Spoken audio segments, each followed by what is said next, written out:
ميل في خدمتك. لا تضيع الفرصة، الكميات محدودة.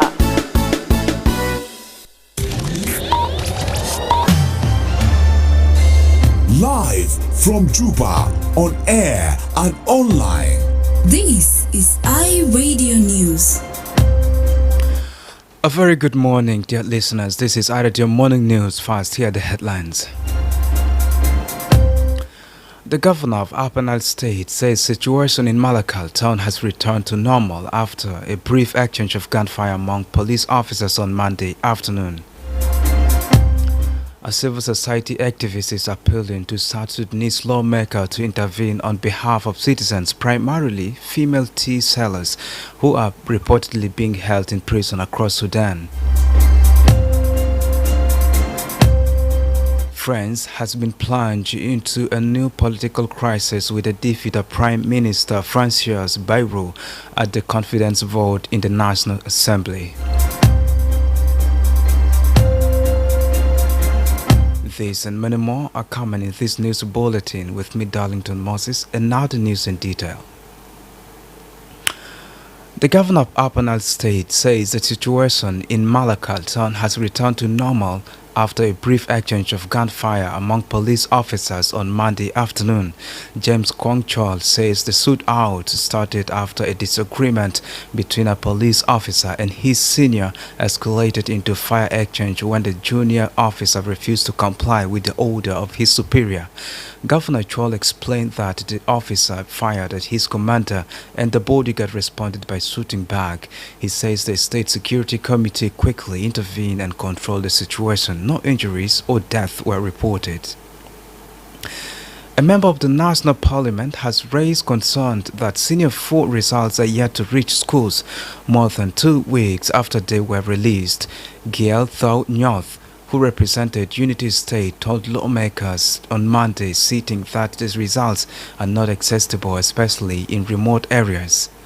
He said although the Ministry of General Education signed a contract with a mobile company to help students access the results, many areas do not have network coverage.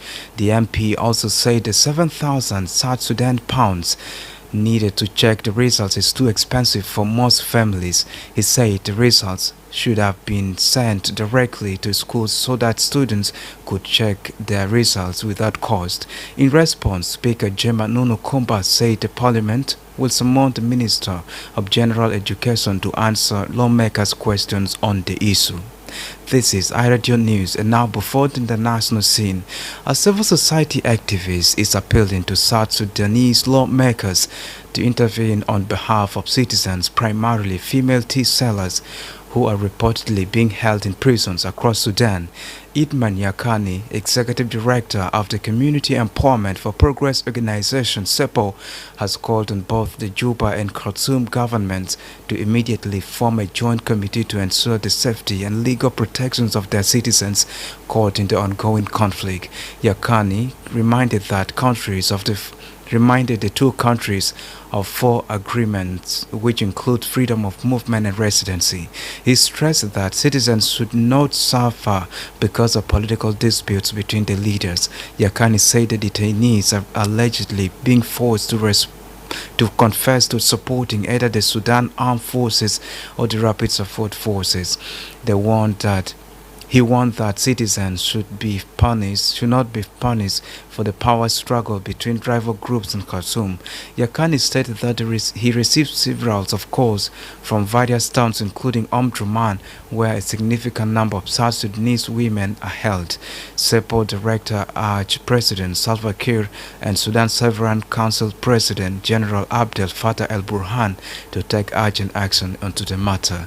He emphasized the need to ensure that the detainees are treated with dignity, their rights are respected, and any legal aspect and alleged crime are handled through a proper legal processes.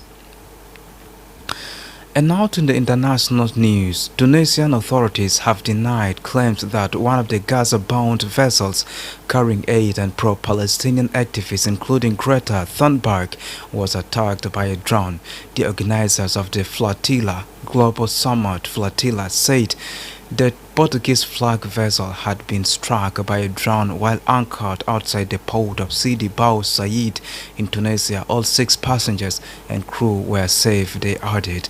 A spokesperson for Tunisia's National Guard told the agent's France press news agency that no drone had been detected and the investigation was ongoing. The humanitarian aid flotilla set sail from Barcelona last week and arrived in Tunisia on Sunday. And finally, France has been plunged into a new political crisis with the defeat of Prime Minister François Bayrou at a confidence vote in the National Assembly. The defeat by 364 votes to 194 means that Bayrou will on Tuesday present his government registration to President Emmanuel Macron, who must now decide how to replace him.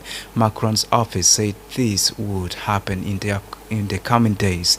The options include naming a new prime minister from the center-right pivoting to the left and finding a name compatible with the Socialist Party and dissolving parliament so new elections are held.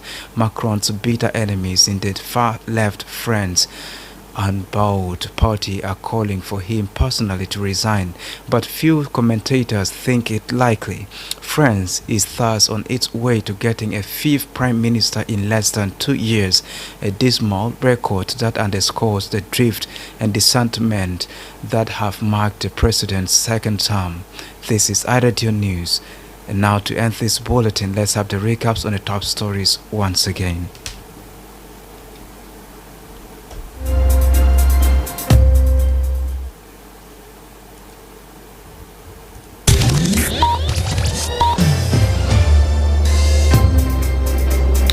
The governor of Upper Nile State says situation in Malakal town has returned to normal after a brief exchange of gunfire among police officers on Monday afternoon. A civil society activist is appealing to South Sudanese lawmakers to intervene on behalf of citizens, primarily female tea sellers, who are reportedly being held in prisons across Sudan. And France has been plunged into a new political crisis with the defeat of Prime Minister François Bayrou at a confidence vote in National Assembly. That's the end of iRadio Morning News. If there's a story or an event you'd like iRadio to cover or report about, please send us a text message on +211 925 287 870. It's also a WhatsApp number. Follow us on X at iRadio Juba, like our Facebook page iRadio. Subscribe to our YouTube channel at iRadio South Sudan.